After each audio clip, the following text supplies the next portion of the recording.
یو ځل بیا عادل جانانه کله چې خپل رب ته لاړې یو شکایت خو ورته وکړه.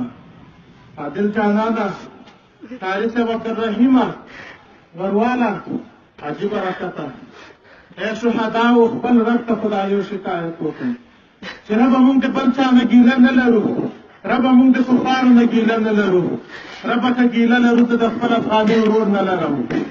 رب ته دې ووایه عادله چې د خپل افغاني ورور د یو څو روپو په خاطر کې زما کور ته راورسول او زه یې په شهید کړم، زما حیات زما عزت یې پوره کړې.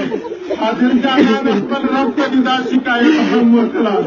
عادل جانانه خپل رب ته دې دا خبره هم ورسوه چې هغه خلک چې په ما ورته د ټوپک چل وښویدو، هغه خلک چې پرونه پر ورته ما د مېلو چل وښویدو، عادل جانانه ورته دې ووایه چې هغه د کفارو په دقیقه کې راګیر شوه او د یو څو پیسو دپاره لاړه خوارج شوه او په هغې ټوپک باندې ما ولید د کوم چل چې ورته ما وښویدو.